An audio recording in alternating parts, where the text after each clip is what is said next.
And then over the years, we also have seen that people who got into the space not only recognized that you could use these plants to help solve acute issues, but you could also use them just for the purpose of thriving. And that you could look at it as a way to level up in every possible way or optimize in every possible way. Welcome to the Embrace and Expand podcast, where we talk about everything from spirituality, self-development, relationships, mindfulness, wellness, and everything that will help you embrace all that you are so you can expand into the best version of yourself. Hello, everyone, and welcome back to another episode of the Embrace and Expand podcast. Our guest today was introduced to me by a good friend of the podcast, Ryan Sprague. And when he sends someone my way, I know it'll be a good conversation. So back in 2004, our guest became the first Westerner to be recognized as a Maestro Medico Vegetalista, or Amazonian plant medicine expert. Since receiving this title of distinction, he has guided over 3,000 plant medicine ceremonies and has assisted over 15,000 individuals on their healing journeys. To say he is well-versed in the realm of plant medicines would be an understatement. He is also a coach, author, teacher, and artist. And he has been featured by Time Magazine, National Geographic, the New York Times, and the Aubrey podcast, just to name a few. So he is here to take us on a deep dive into plant medicines and the indigenous wisdom teachings of the Amazonian jungle. It's a pleasure to introduce you to Hamilton Souther. Hamilton, welcome to the Embrace and Expand podcast. Hi, Adam. Thanks for having me on the podcast. It's a pleasure. In preparation for this podcast, I was reading up a little bit about you, and you really have had quite the journey to get to where you are today. So would you take a few moments to guide myself and the listeners on that journey and just share a little bit about the wisdoms that you've learned along the way? Yeah, the journey really started for me in the early 2000s after graduating from the University of Colorado at Boulder. And I had a spiritual awakening, and it represented at that time a tremendous shift in direction in my life. I went from, what you would think of as a normal Western trajectory to a very different series of experiences that ultimately led me to the Amazon and into apprenticeship. And at that time, it wasn't, a thing to do. It wasn't popular. It wasn't known about.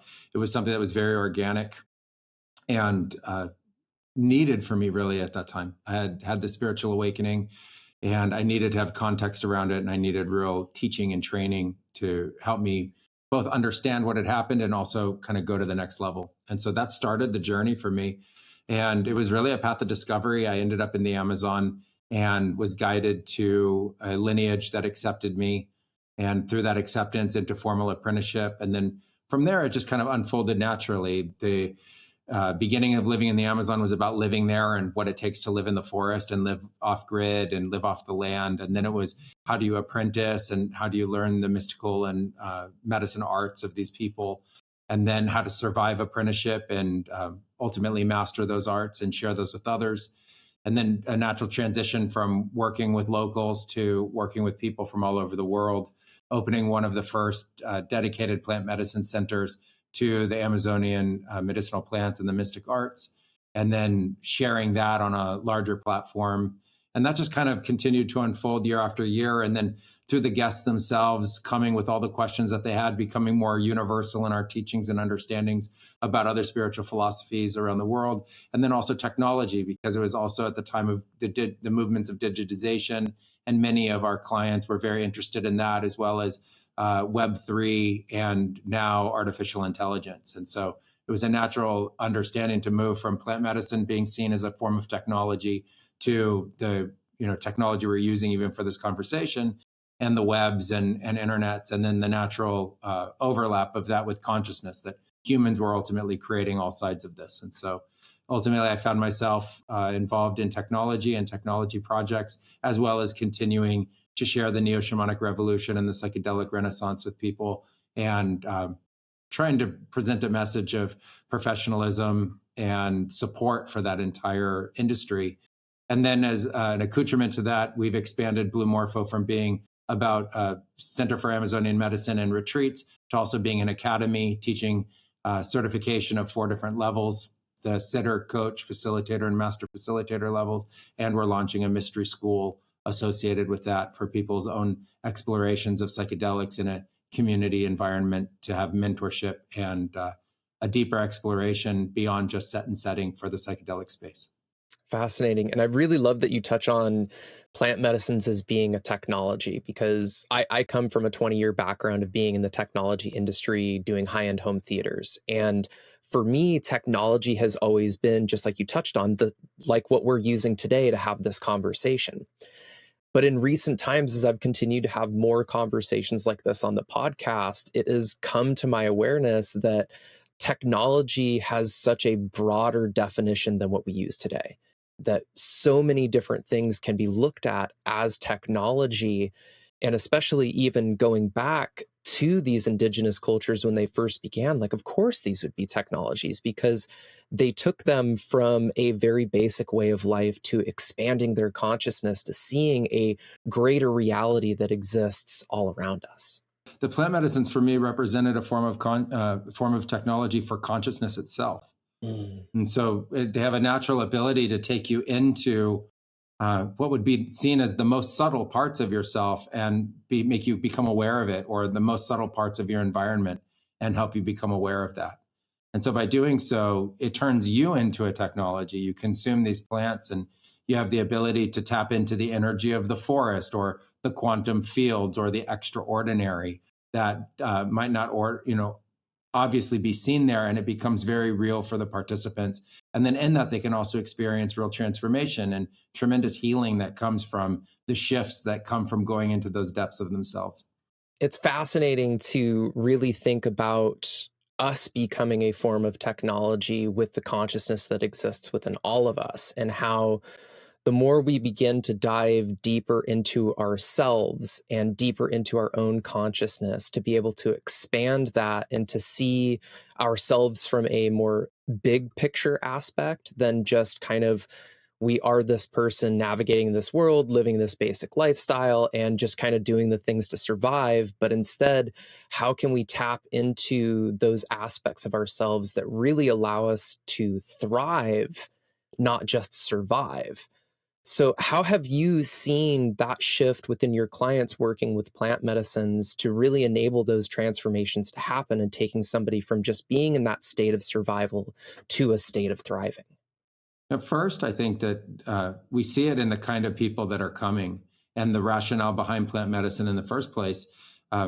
As we started to open up these traditions and teachings for others, the very first wave of people were coming specifically because they had some kind of ailment or issue that they wanted to solve. And so we were helping people transcend addictions and depression and PTSD and other trauma-related symptoms that they had in their life. That was now a compression on their existence, and it was a limiter and a block to their ability to thrive. And really the idea was to release that and support them in moving beyond those limitations so that not only they could reset, but they could actually now embrace a greater expansion in their own individual existence. And we saw that in many different ways. We saw people's families be repaired. We saw marriages be saved. We saw companies be saved. We saw individuals kick addiction and have better relationships going forward. We saw people finish school and end up having the careers that they wanted to have. People regain their health in all different forms, transcendence of all different kinds of psychosomatic illnesses that were really, from the mind and now taking an effect on the body. So we saw all of that. And then over the years, we also have seen that people who got into the space not only recognized that you could use these plants to help solve acute issues, but you could also use them just for the purpose of thriving. And that you could look at it as a way to level up in every possible way or optimize in every possible way. And that you would start with a notion of your consciousness and your spirit. That if you went to the subtlest forms of you first and went deep into what was consciousness and deep into your spirit and brought a thriving understanding to your spirit and brought a thriving understanding and intention to your consciousness, that you could actually then start to pattern that all the way through the origin of your thoughts and words, pattern that through the core of your intentions and actions, bring it into new habits and behaviors that could also encompass your diet. You could affect the nature of your relationships, first with the relationship to the self, then your relationship to your friends and family and children, then your relationships to your job and career, then your community, and then your society. That everything that you would do from that point going forward of really turning your spirit on and taking that thrive mentality into your consciousness would just ripple effect through everything. And we've seen tremendous results with that. I personally experienced ayahuasca, huachuma, cacao, coca when I traveled to Peru in 2018, and went down thinking that these plant medicines were going to fix me. That was the naive expectation that I had going into those ceremonies. And since those experiences and recognizing that these plant medicines don't fix us, they just show us where the work lies. But it's all about the integration process after the ceremony that really is what makes that, like you said, those ripple effects start to go into all of the aspects of our life. So would you agree with the fact that it's easy to have certain expectations, but really to get the most out of these ceremonies, the most out of these encounters, the plant medicines, you almost have to release all expectations, because just having any sort of expectation almost is creating a limitation on the experience itself. I think so. The notion of expectation to me has always been very foreign. First, when we were going down, we were wondering if visions were even possible, not demanding visions from the plant. And it was about our extraordinary connection with this ineffable concept of spirit and having that be real. And it was a petition to this idea of other, if other even existed, in the form of a greater version of source or some other kind of intelligence within this universe that could support us and help us. And so for me, the idea of there being an expectation that is met or not met didn't really make a lot of sense. And I thought it was a specific Western concept that you could try to kind of encapsulate something so great as life itself or existence or spirit or an intervention into your life with a kind of demand upon it because you had in your mindset an idea that you were consuming some kind of drug or something that was supposed to create that kind of experience. Over the years, what I found is that what the plants do consistently and truly better than anything I've seen is give you an opportunity to pattern disrupt. So you come in a set of patterns and the ceremony disrupts those patterns. It disrupts it on a pharmacological level, on a molecular level, on a brain chemistry level. It disrupts it in terms of the experience itself of being under the influence of a visionary substance, regardless of the experience that you have and the way that you relate to it. It is a different kind of experience than you normally have. Most people don't have ceremonial experiences, so the set and setting changes everything. The fact that you have a focused period of time to do this with an intention is different than the way we normally approach our normal daily Western life. So everything about this is designed to create a pattern disrupt.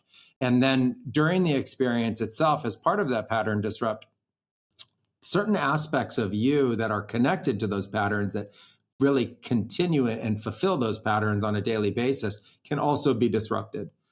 That can be toxins, environmental toxins, actual physical molecular toxins in your cells.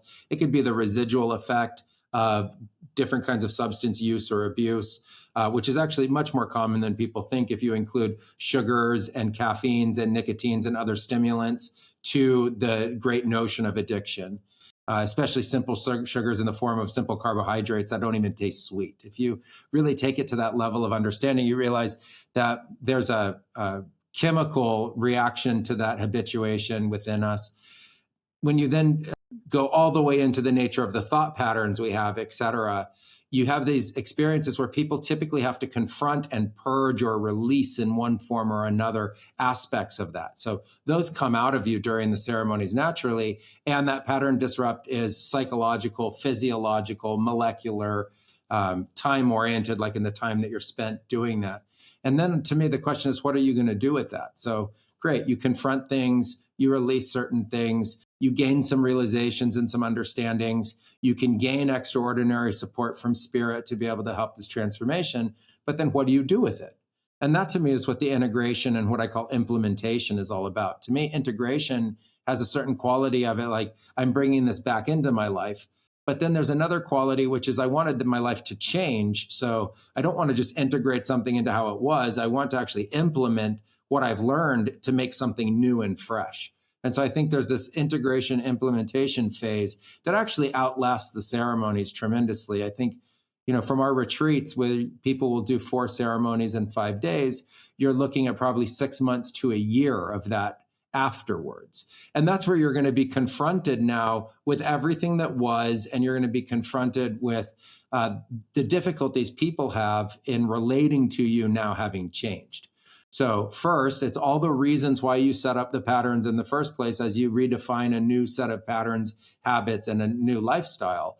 And then it's also all the people that knew you a certain way, that loved you and liked you and disliked you with and without all of those patterns and potential flaws that you had. So they're not ready to let you go either and just let you be the new you in that moment.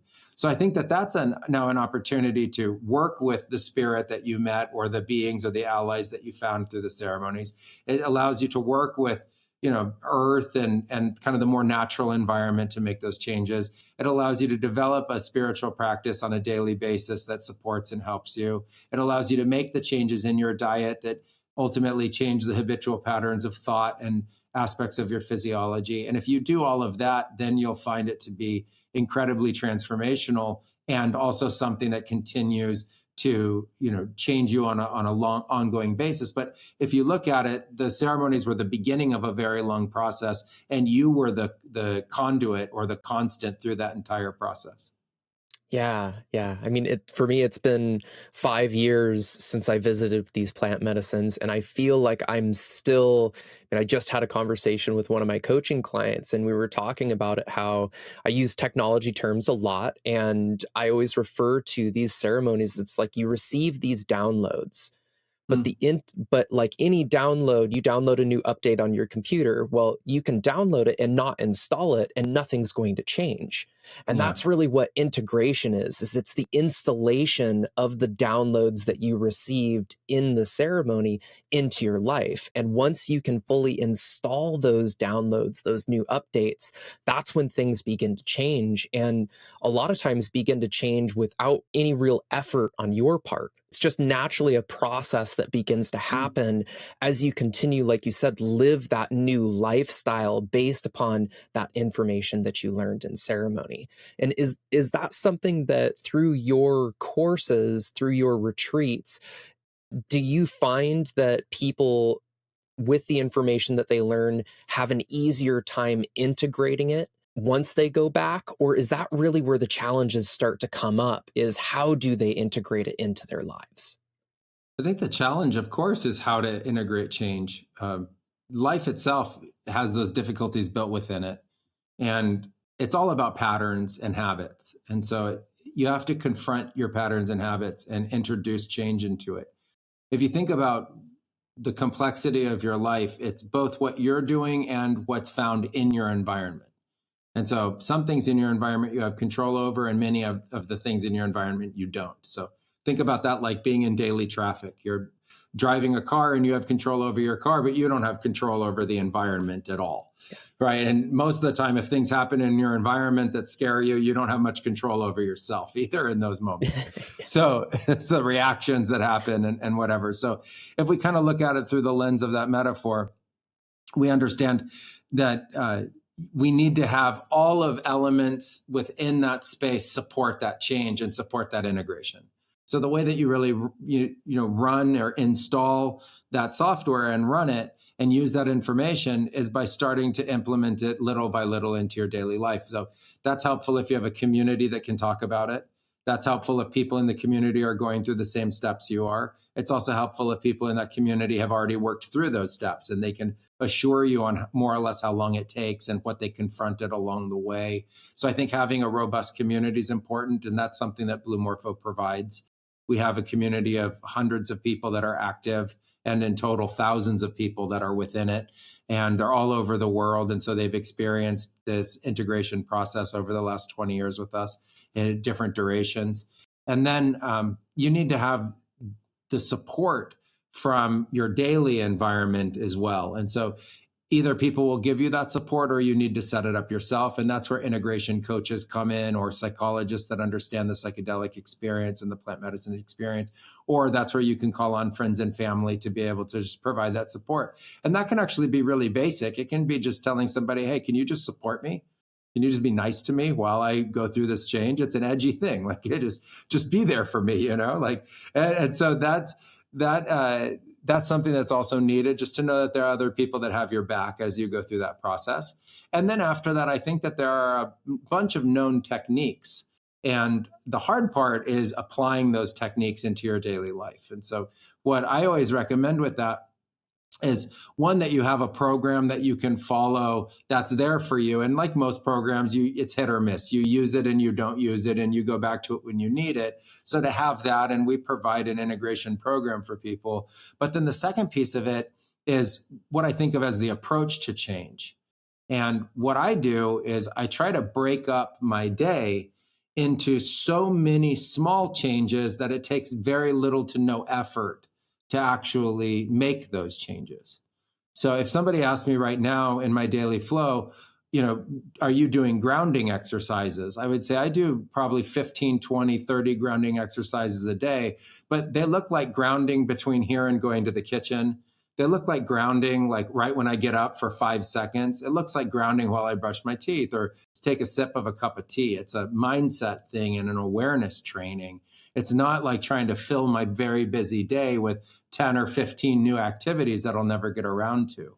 It's a recognition that we don't do this alone, and we always do it with an extraordinary form of help. So to call on that help, like a form of prayer or a form of invocation, whether it's back to the plant medicines you worked with, or if you have a greater understanding of extraordinary support, it's recognizing that we're not just encapsulated in the bubble of our day, but that there's a big, vast universe beyond us in all directions. If you look beyond in your imagination, beyond the earth itself, there's just stars and galaxies everywhere. It's this much vaster field that we're a part of, and asking for support and help from that, just that greatness, that grandeur of that thing. And I think if we do all of those things, which is just little mindset changes, that we can start to find that natural fluid transition that comes with the plants.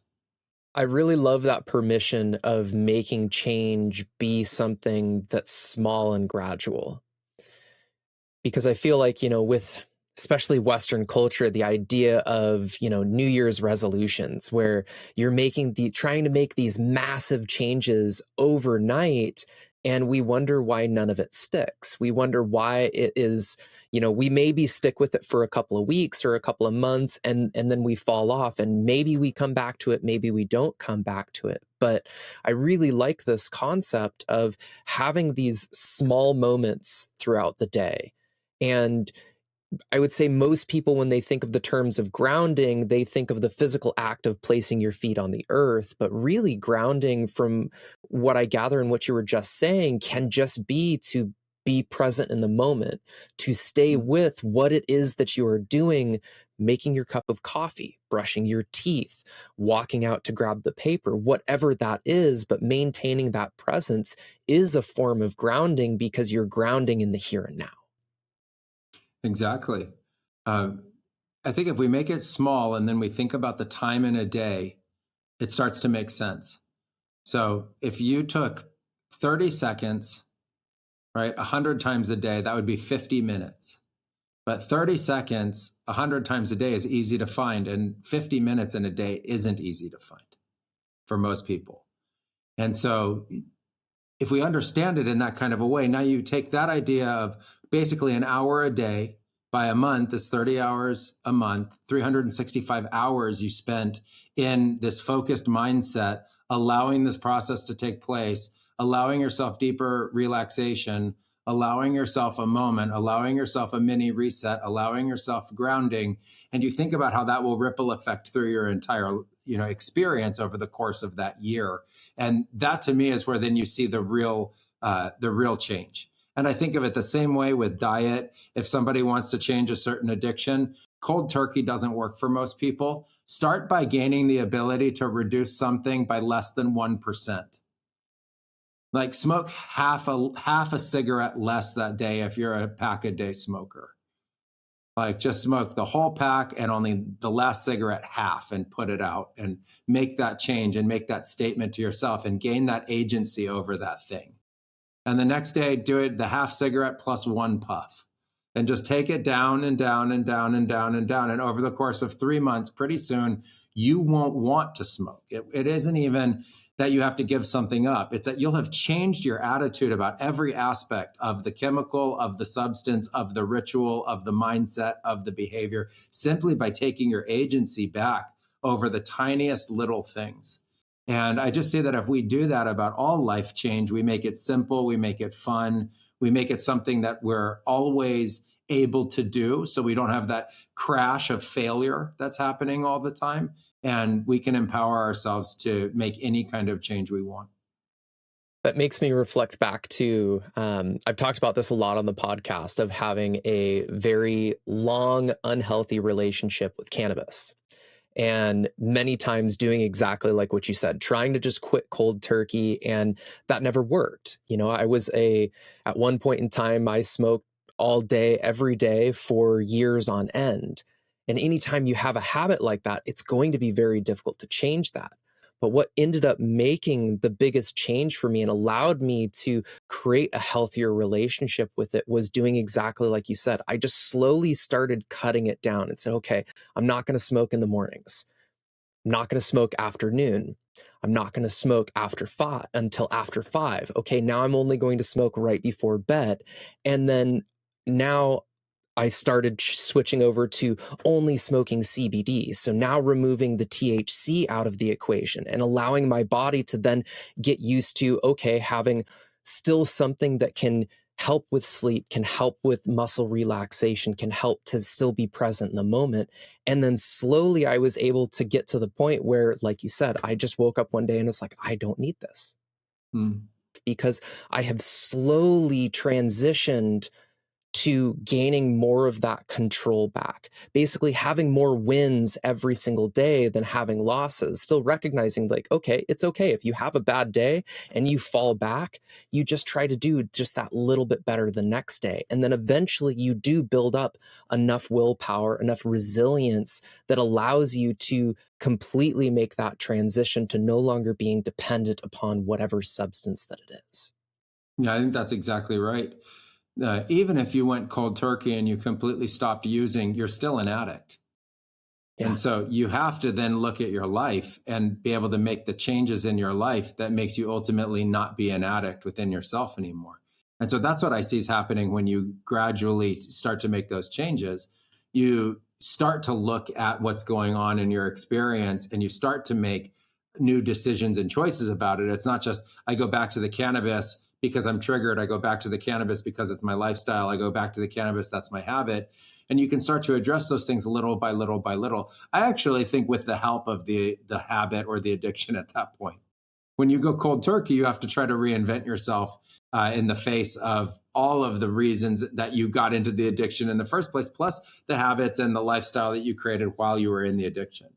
And so I think it's a lot easier to address that greater matrix of ourself and our personality and our needs and our relationships and, you know, the nature to work and our personal experience, like, you know, the anxieties or the fears or the pent up self that is also part of that. All that needs to change gradually, little by little by little by little. And so I think if that's going to change little by little, the substance use can also change little by little, and you can gain that agency back over yourself. Yeah.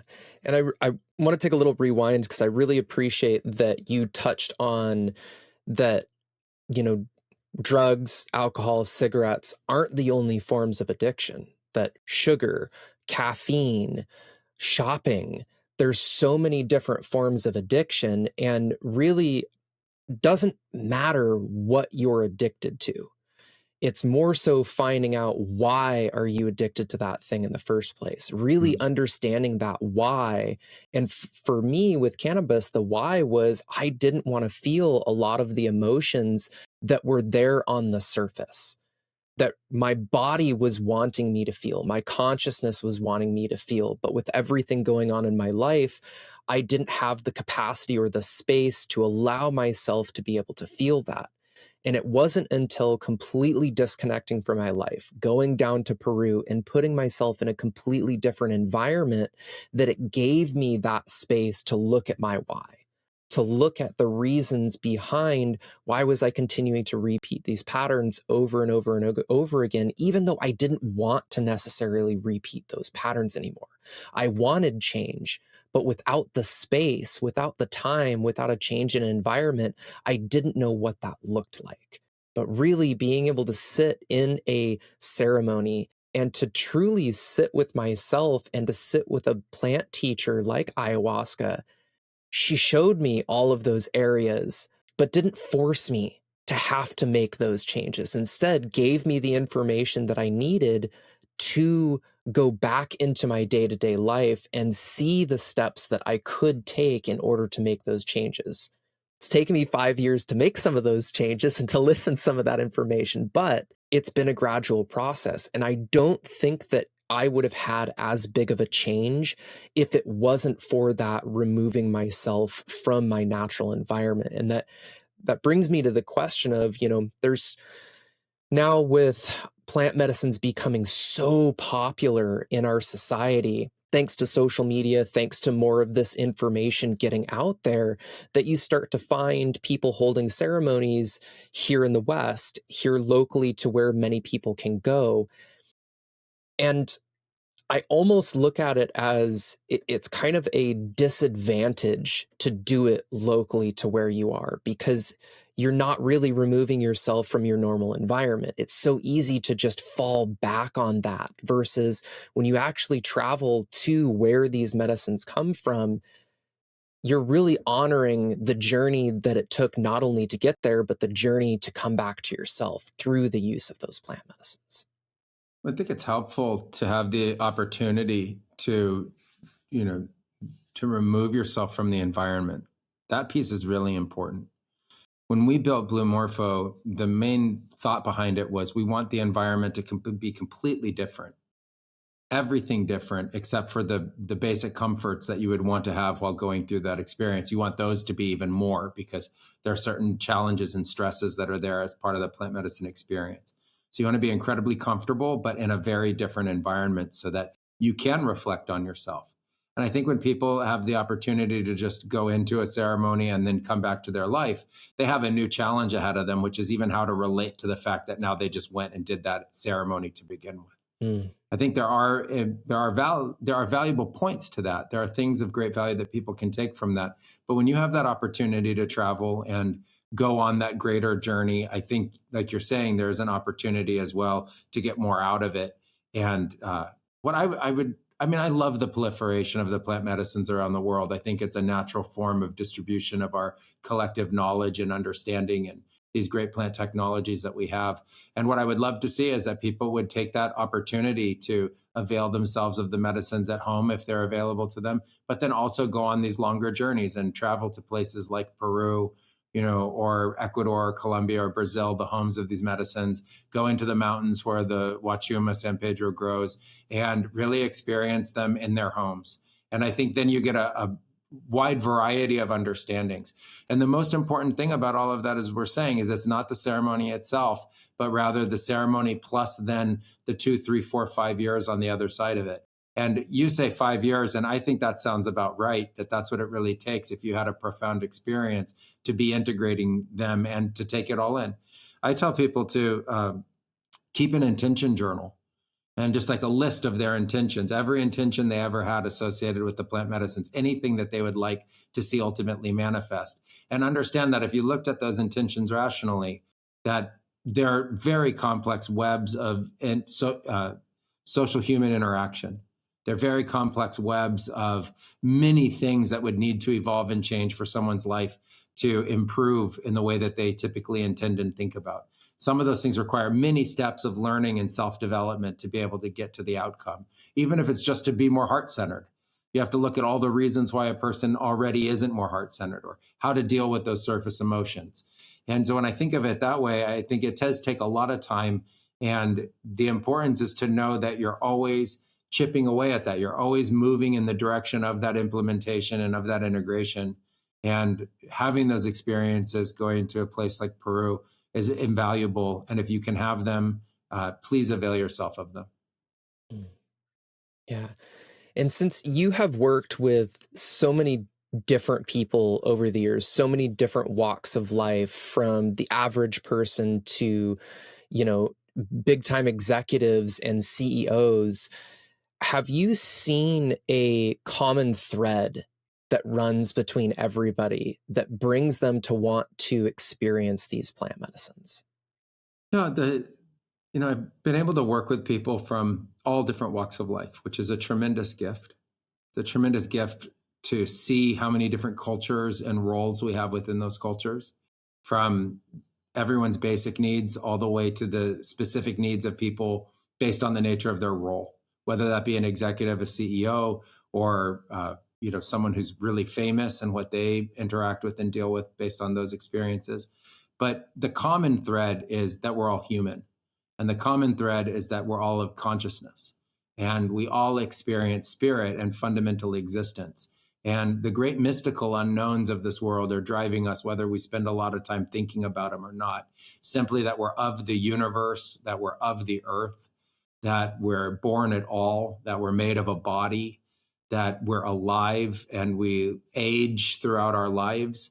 The fact that every human confronts health issues, traumas. I put it on a continuum of the worst of your worst, not the worst of the worst, but the worst that you actually know and have experienced to your very best. Everybody fits within that continuum. And what's different is the story or the narrative they can tell about how they fit within that continuum. And so we're always helping people address their worst of their worst all the way to their best of their best, and try to shift that paradigm to more and more of the better and more of the best for them. And I think it's been really helpful to see that every single person I've worked with has had struggles. So there isn't anybody free from that. No one had a quote unquote easier life than another person if you take their whole life into perspective. The challenges are different for each person, and some people experience a tremendous amount of suffering. But when you look at the totality of the life itself, everybody has had a difficult time with this. Everybody has struggled in one form or another. And the plant medicines offer that person an opportunity to change and grow. And it's very hard to weigh out the different difficulties that people have. So I try not to compare them in that way. But, some people had tremendous physical traumas and abuses that came from the outside. Some people have had tremendous family difficulties, and they're dealing with very intense relationships within themselves. Some people became very successful, but they were driven by narcissism and other personality conflicts within themselves. And so basically any kind of suffering produces a conflict and a deep wound. And I've seen that everybody shares that. And one of the goals of my life has been to try to figure out how we help people transcend that individually and also collectively. And I think that is really founded within even just the logo of your company. Blue Morpho represented by a blue butterfly. It's that metamorphosis of, every caterpillar for the most part goes through that same transition process, has to completely dissolve what they thought they were in order to become something that they can be, in order to be able to then no longer have to crawl on the ground, but be able to fly within the sky. And so I think it's such a beautiful offering and a beautiful gift that you are giving people to lead them through these ceremonies and give them these wisdom teachings that you have learned throughout your life, recognizing that we all share that common thread. We've all experienced traumas. And I like to reference too that we all have experienced one major trauma within our life that each and every one of us shares, and that's going through the process of birth. Incredibly traumatic. And I use breath work mostly within my practice to help people release traumas in the body and stresses and emotions and energies. And I can't tell you how many times I have had people reliving either their birth experience or seeing it from a third eye perspective and watching that whole process happen.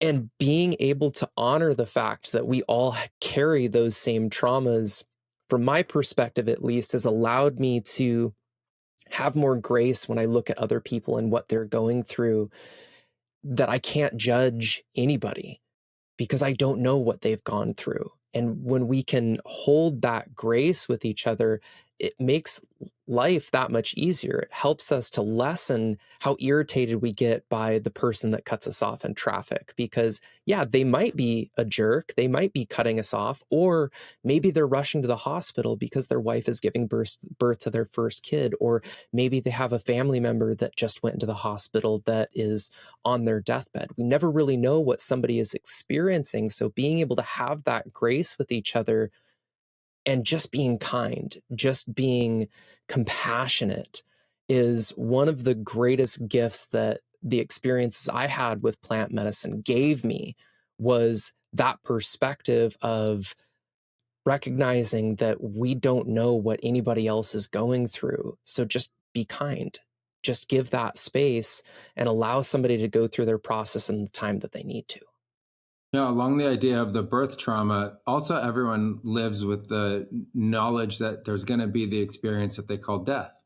Yeah. And most people don't want to address it or even talk about it. And I reorient that concept that death is actually another birth. And so I went through one birth trauma to go, that was the death of living in the womb to this earth. And then from this earth, we die to something else, which continues that metamorphosis metaphor and the butterfly. And I think to myself, that's a source of compassion for me, that we're all here together and we're all going to go through something very tremendous. And we need to have compassion for each other while we're alive. We need to understand that no one has it all figured out. It's too easy to compare very small thoughts or aspects of someone's life to another and think that that sums up the totality of what life really is. I think it takes a lot more spirit and a lot more soul to turn and look at ourselves and realize it's our goal to live a complete life and our best life, regardless of anyone else's life. And we have to do it through the patterns of where we find ourselves right now. And that we have to, from right now, take an accounting of our life. I used to call it a full life inventory. We need to take an accounting of where we are with everything, from our soul all the way to our socioeconomic capacities and abilities, where we are in terms of our mind and education. We need to become very humble and very honest about what's going on with us and start making the changes that we can make little by little to improve our lives. And that really is the path to improvement, is this incremental change, little by little, getting the skills and the understandings that we need to have to be able to use them and really compound on them. It's implementing them, integrating them, using them, and integrating more, and integrating them and using them and implementing them. And it's a continuous process. And I call it step-by-step success. And that the steps are like second by second by second by second every day. And if we keep comparing to others and we keep getting lost in negativities, all we're going to do is disempower ourselves from the opportunities to grow and extend and become ultimately much better at who we are and what we're doing. I think there's a lot of emphasis in the space on fixing what went wrong. And that's kind of what is typically called healing. But I think from that point, there's this entire part that's about becoming successful and thriving, like we said earlier in the podcast, and understanding that thriving is our intention. And we start to thrive more and more with each step that we take towards thriving from this moment right now. Aho, beautifully said. So Hamilton, I'd love to ask you the embrace and expand signature question of what did you have to embrace in your life in order to expand into the person you are today? Well, I had to embrace everything. I had to embrace my whole life. I had to embrace everything. The first thing I had to embrace was a calling.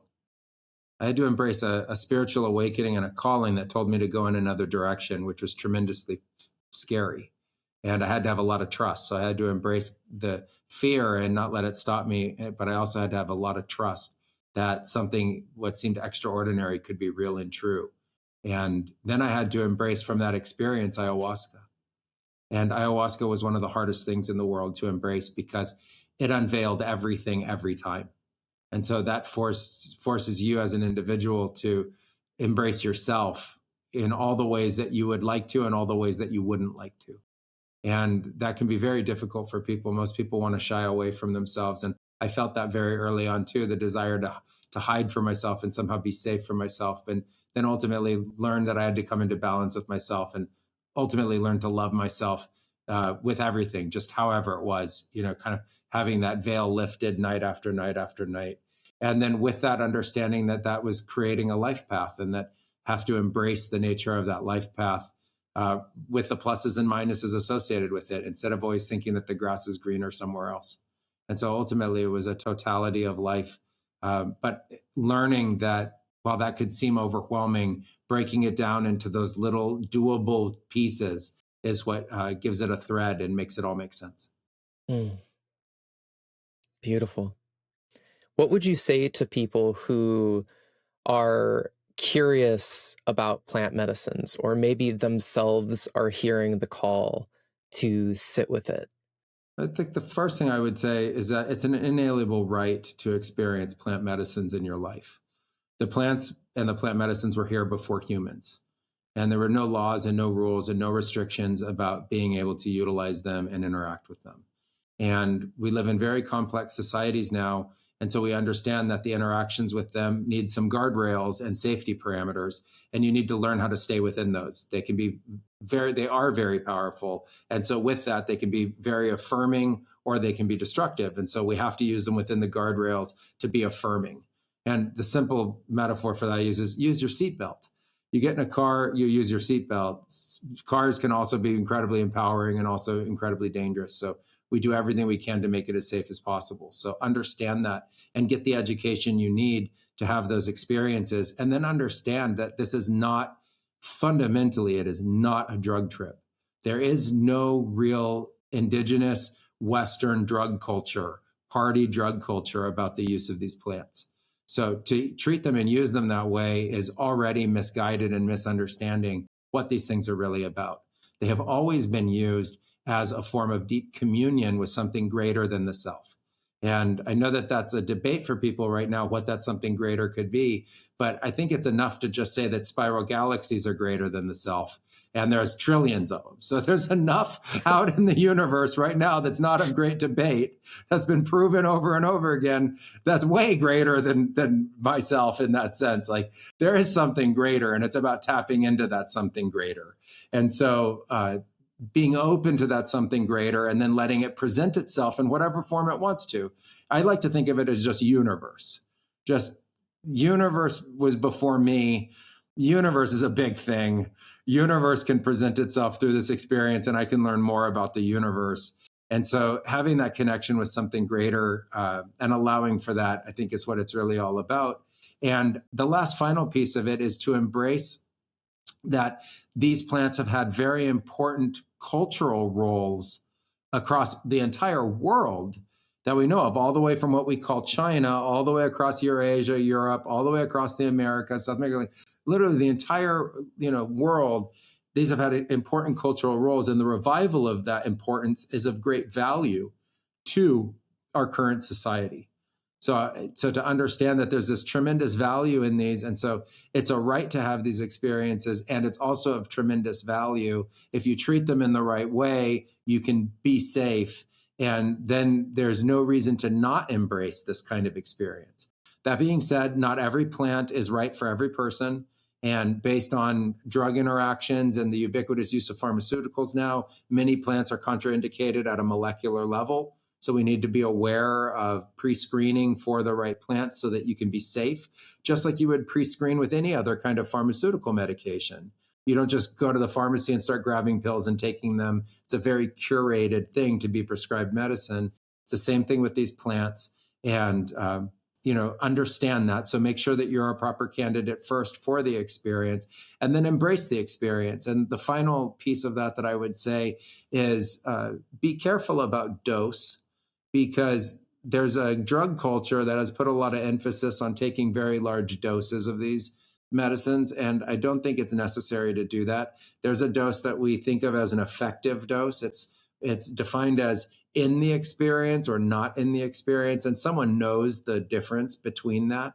And in your early explorations of this, have enough to get into the experience, but not so much that it's overwhelming or, objectively terrifying, or makes you, think of delusions and illusions that fundamentally aren't true. Like people often think they're dying when they're not, or they've been poisoned when they're not, et cetera. So instead of inducing those kinds of experience, to have a deeper sense of responsibility about the dose and to ensure a positive outcome. I think that speaks a lot of the integrity that you have with this work. That it's not just about trying to blast people off into the universe and have them see crazy visions and things like that, which I feel very blessed to the experiences that I had where that wasn't the case. There was very little visuals, but I still was very much in the experience and was able to receive the information that I needed without having to re-traumatize myself, without having to go through difficult experiences that would then take away from the information that I needed to glean in order to implement the changes that I wanted to within my life. But I look at this and think, do people want to hallucinate? But a visionary medicine isn't about hallucinating. Hallucinating is where your senses have gone awry. And so nowhere in my mind does the term hallucinogen and visionary plant medicine go together. And what people think of as visions is something also very different to a hallucination. To me, vision is an open state of consciousness where you're very stable and incredibly lucid, and you're aware of so much more than what you would be aware of right now. But that you would be in the same state of lucidity. Someone could ask you your name and you could tell them. Someone could ask you, what day it was or what you're doing, and you would know. It's the exact opposite of being like really drunk, where you're unaware of everything going on. You're hyper aware of what's going on. Your senses are all turned on 100% more. Your mind is capable of thinking at a velocity that you normally can't think at, and with a level of cohesion. It's not just ADD with mind all over the place, but it's really deep, very aware thoughts. It's a recognition of the transcendence of perception of where we normally feel separated.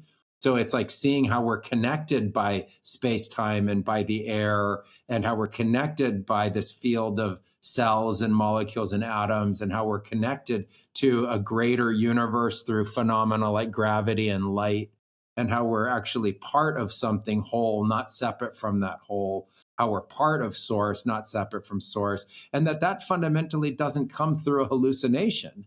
It comes through an alignment of your senses.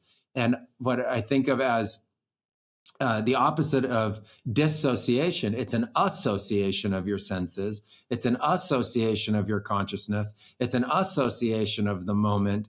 And that's fundamentally what the medicine experiences, the positive healing transformational experiences are really about. And often for people, they don't include a hallucination at all. What they include is a deep sense of connection, a deep communion, a deep awareness that we are of nature and part of nature, that the nature that surrounds these ceremonies is helping and supportive. It's not just a utility that we take from, but it's actually part and parcel of life force. And that there's a much deeper connection with nature and with earth. There's a much deeper connection to Gaia as a giver and creator of life. And again, none of that comes through some kind of grand hallucination. It comes through a very deep heart-centered awareness, and it could have no extraordinary visual stimulus at all. It could look like you're just sitting in a dark room feeling super connected to everyone and everything. And with that, a much deeper appreciation of just being alive. Yeah. It makes me think back to my very first ceremony and going outside to purge, and the purging process being a beautiful experience of full release and feeling a weight being lifted off of myself. And then I looked up at the stars and, just as you just touched on, had this incredible sense of connection and laughing to myself, like I'm looking back at myself, because we are that interconnected. Yeah, that's beautiful. I would love to talk about purging, because it's gotten a misnomer in the culture around this, and people are scared of the idea of taking something that then could potentially induce a purge. But I would like to emphasize that, especially in the case of ayahuasca, that many, many people drink it and they don't purge. and they don't need to physically throw up. And so it's not just I took something and I throw up because of it. We've come to understand that, like you're saying, you throw up when there's something to come out, and you don't throw up when there isn't something to come out. And what that something is can go from an aspect of our psychology, something that's in our mind, some kind of fixation, all the way down to physical matter that has to come out of the body that could be represented in the form of toxins or even substance that's hard to put into words. People have purged what they describe of as extraordinary substance or extraordinary objects that have come out of their body. And I want to emphasize the importance of that, that if you come to a medicine and you're looking for a healing and a transformation, what a beautiful concept it is that you could actually release, either through the form of a vomit or by going to the bathroom, a mechanism to release depression out of the mind, to purge something that needs to come out of the body, to have that blockages be ultimately transcended and let go of.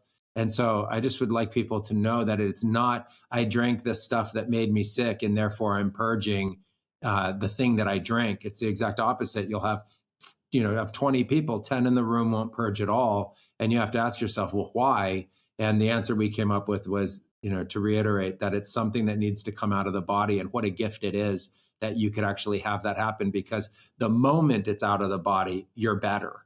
The moment it's out of the body, you have experienced a healing, and you're in the phase now that's integrating that healing, even if you're in the ceremony.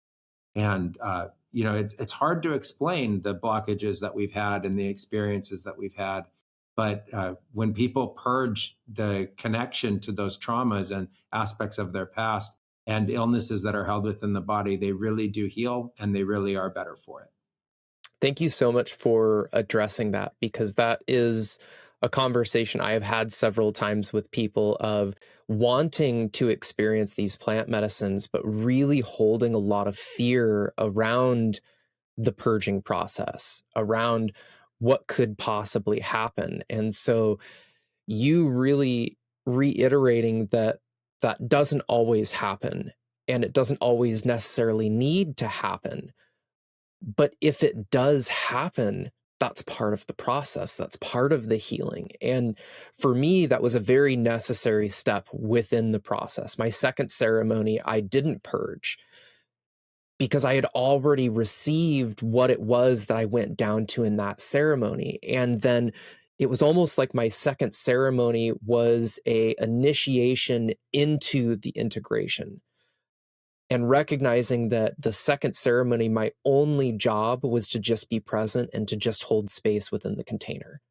That I had already received what I came down to Peru to receive, and I didn't need to receive anymore.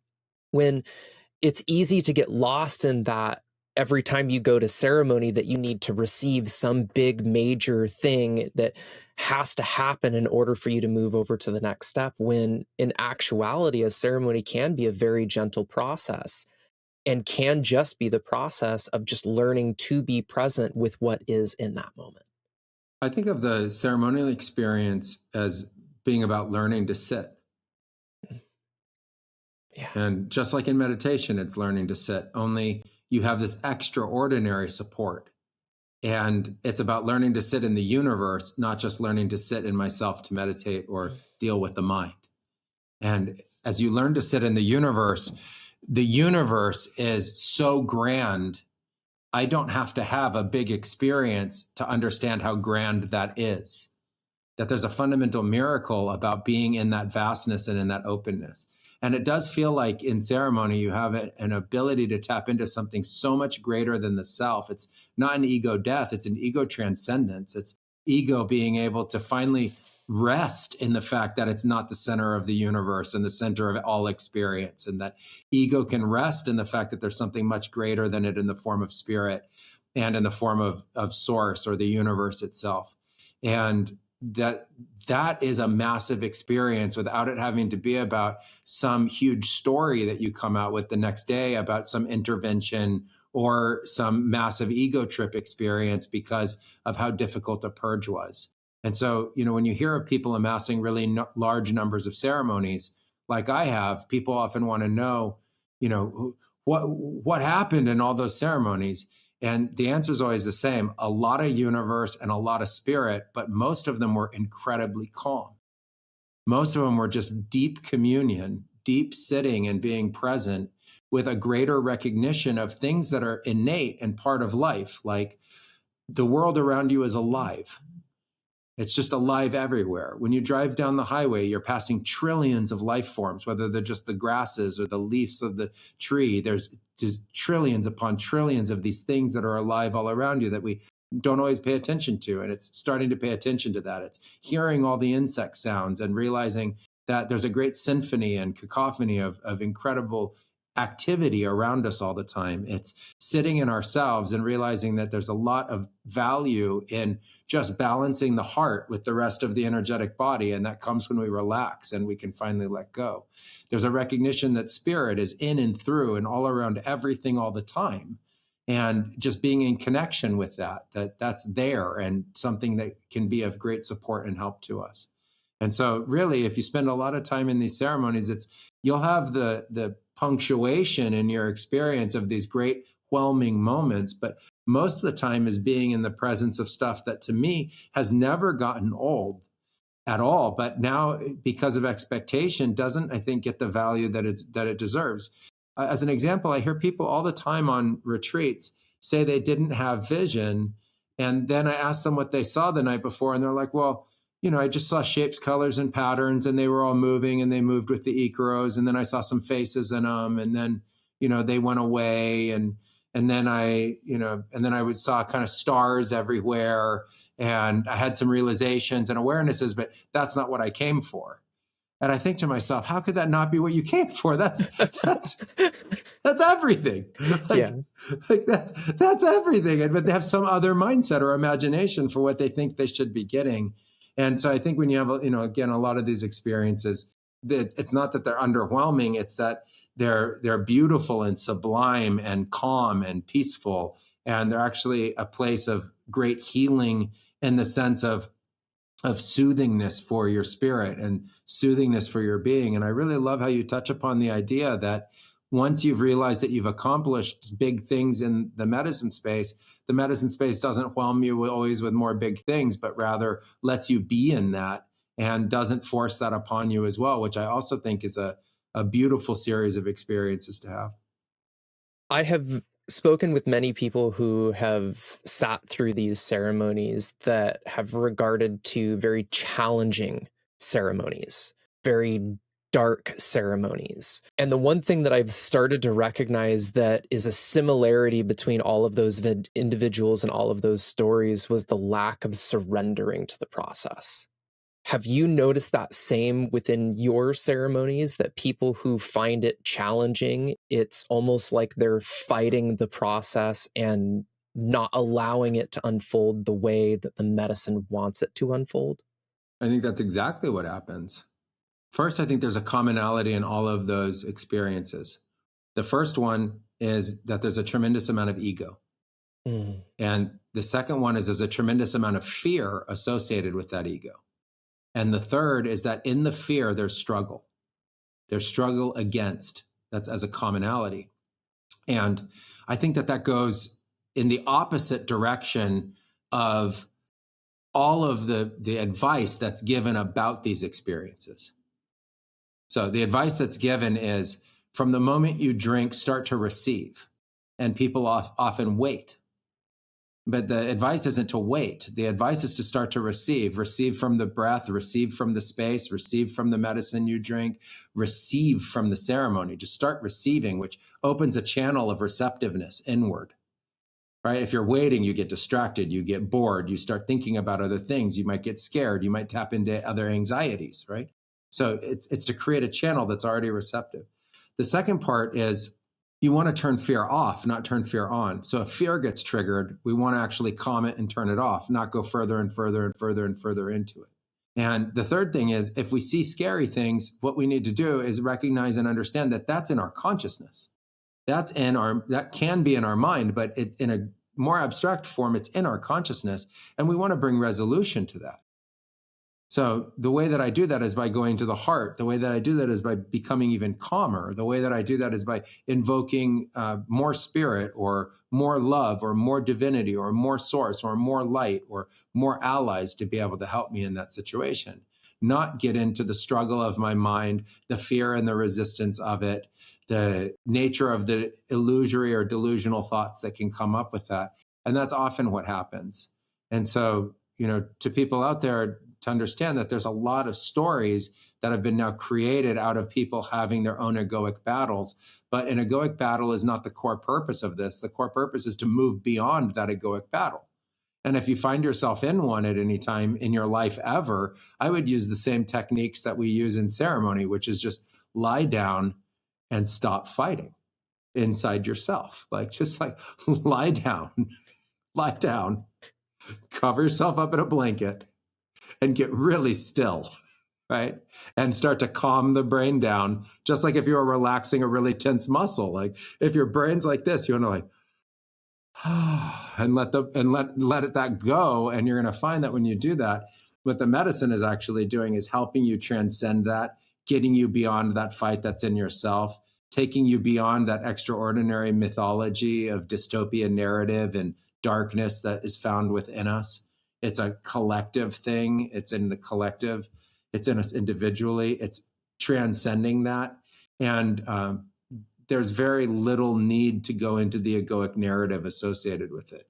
People are just releasing the phantasms that's in their mind or in their consciousness, or the way that their consciousness makes representations out of their fears, and they just need to let it go. I love that you use the terminology of ego transcendence over ego death, because I think that's a very common misnomer within the spiritual community as a whole, of that we need to kill the ego. We need to destroy the ego. We need to disconnect from the ego. But the ego is a part of us. And at least from my experience, that transcendence of the ego is almost learning to work with the ego, but getting the ego to recognize that it is not the driver. Instead, it is just a passenger on the journey. We, our soul, who we actually are, is the one that's actually driving this journey. And when we can get that ego to take that passenger seat and just be along on the journey, that's when we can really open ourselves up to tapping into the life that we are meant to live, instead of the life that our ego wants us to live, which is something of being in the comfort zone, being safe, not taking risks, not opening ourselves up to the greater gifts that exist within all of us. Yeah, I think the first part of that is just to recognize that I'm not my ego. Like the ego part of me, it's a part of me. It's not my whole me. It's a part of me. It's not a separate part of me either. It's a part of me. I like to think of the ego in its purest form as the part that gives you self-awareness or recognition when you look in a mirror. So without an ego, if I looked in a mirror, I wouldn't know what I was seeing. And if I look in a mirror and I know myself, what allowed me to do that is the ego. Now, bolted onto the ego are these constructs that not only do I know myself, I think about myself, and I've developed personality around it, and I've developed then all the shadow aspects that are often associated with the ego, right? Well, I have to understand I did that. I wasn't born that way. I did that over years and years and years of life, coping with typically what I thought of as a world that was more difficult for me to cope with than my ability at that time. So I think the greater world was just more intense than I could deal with. So I developed coping mechanisms in an egoic form. I did it for so long in so many ways that I've actually started to believe that that's who I am and all I am. And then I'm acting all of that out, right? And so when I think about that, I say that's not all I am. Like you say, the soul you, the real you, the whole you is the true driver of our lives. And the egoic part of us is just a nature of a style that we've created. In addressing it, it's actually much easier to address than people think. When you approach it with the idea of killing the ego enters into fear, and you can't do anything. You disempowered yourself. And so you invert that concept and you actually love the ego part of you. You do the opposite of harm yourself. You love it. You love and love and love and love and love and love and love and love and love yourself. And you realize, wow, if I had been given that same love externally in that same way, instead of conditionality and punishment and all these other cajoling forms of behavior, my ego never would have developed those patterns to begin with. So the way we can start to fix it is to start to give ourselves like an infinite biofeedback loop of heart love to self, heart love to self, heart love to self, and then support that with spirit love or divine love. And then we can little by little start to let go of those aspects of our shadow and address them. And what I love about it in terms of plant medicine work is that it's not psychology. So it's not tearing it all apart and figuring it all out and deconstructing it all. It's just going to the plant medicines, whether they're your psilocybin or your wachuma or your cannabis or your ayahuasca, and just saying to it, help me process my shadow. Help me process the negative aspects of my ego. That's all it is. That's as directed as it is. And then after that, it's your journey. And the next day you come out of it and you realize you processed a lot without having to be fixated on it, And so it's just asking for that nature of that help, giving yourself a tremendous amount of love, the love that we wish we always would have gotten from an external source. And I think as you start to love yourself that way, it makes you much easier to love from the outside as well. As you're loving yourself, people recognize that. And not only that, they see how you treat yourself and they model off of that about how to treat you too. And I think if you try to kill your ego, one, that's suicide. And so you can't do it. So in the spiritual sense, it's a failure to start with, because to actually kill your ego requires suicide. And so that's just a no. That's just like a hard no. And so we have to go to a new notion of it, which is to love ourselves. And as we start to love ourselves, God, that looks a lot like that soul or that higher self taking over that position of driver, right? And so you can immediately trigger it. It's like a sleight of hand. You just moved it over into the driver's seat by starting to do it. And lo and behold, there you are, the new driver, the soul driver instead of the ego driver. And ego can start being the passenger and just starting to take in life. And it's a much more adequate role for that part of ourselves. Yeah. Beautiful way to put it. It's such a great realization of the aspect that the ego is not a part of ourselves that we can ever get rid of. Ever. It just is. And the moment that we can accept that and, like you said, love it fully and unconditionally as that part of ourself that does have a place, but isn't the whole place. It's just part of it. I asked the ego early on in the spiritual awakening, what do you want? And it just said love. At first it said, I don't want to be harmed. I said, okay, that's what you don't want, but what do you want? And it said love. And I said, okay, well, I was having a narrative with myself. I said, okay, how about I give you love and I promise we won't kill you? Okay, I'll do this. Because I was finding inner resistance to even just going into any experience where my ego felt threatened. Anything was a challenge for me because of the feeling of that threat. I was, in my early 20s. I didn't know what was going to happen. Everything was scary, et cetera. So I had that fear inside of me. And then once I understood that I wasn't going to be harmed and I wasn't harming myself and there was no need to harm myself, and all I was trying to do was improve myself, that narrative with ego changed. I said, the whole point of this spirituality is to have a better egoic life, not a worse egoic life. But not more ego arrogant, not more ego scared, not more ego anxious, not more ego with emotions it can't deal with, a actually better life, being a self, a better life, being a human. And I thought that was an integrated model, instead of an idea that you could somehow kind of enlighten your way beyond the ego itself. And I think you have to have ego to interact in the modern world. The modern daily life requires ego. And so to purify the ego, to work with it, to straighten out the shadow, I think is actually, like I say, much easier than people make it out to be. Hamilton, this has been an absolutely fantastic conversation. I love your perspective on how we can utilize plant medicines to really become just a better version of ourselves. What is one last piece of advice you would offer the listeners if they would like to dive down this path? If you want to dive down this path, you have to embrace change. And I think embracing change is important anyway, because the only constant I've found in life is change. Everything's always changing. And so we try to preserve certain aspects of our lives thinking we can make it impervious to change, but we can't. And so we actually embrace the nature of that change, and we welcome that change, and we want that change.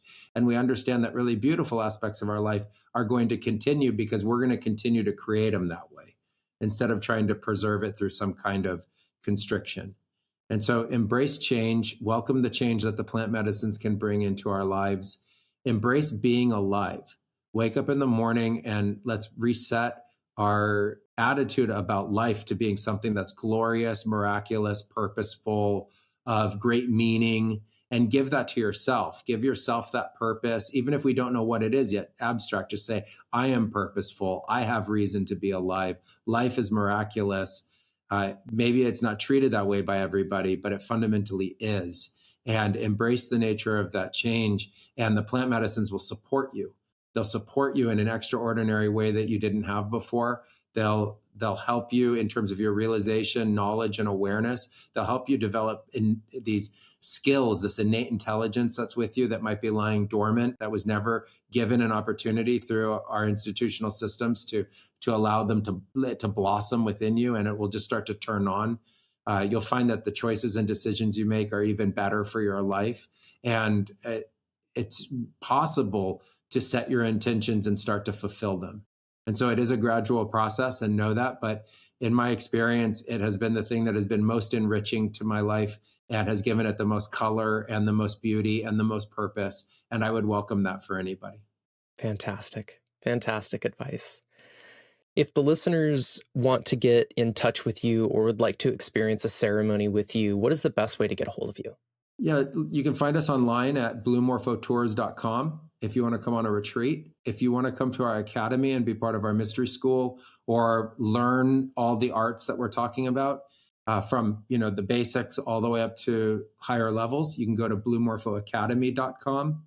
And if you're interested in getting spiritual advice, we have even an AI platform called godai.ai, which is a really interesting chat app to be able to interact with. And through those platforms, you can also find me personally. You can find me on social media at Hamilton Souther Official on Instagram and Hamilton Souther on Facebook. Hamilton, thank you so much for your time and coming onto the podcast today and sharing with us your wisdom that you've received from your journey and from much experience with these plant medicines. I greatly appreciate it. Thank you so much, Adam. It's been a pleasure to be on the pod. Thank you. Well, as always, I will have Hamilton's information in the show notes below so you guys can easily get in contact with him if you would like to experience any of the ceremonies or just continue this conversation. Greatly appreciate you listening to another episode of this podcast. If you would like to share this information with your friends and family, make sure to tag both of us on social media so that we can spread this message on how we can utilize plant medicines to help us become better individuals and make this world a better place. Thanks again for being here, and I'll catch you on the next one.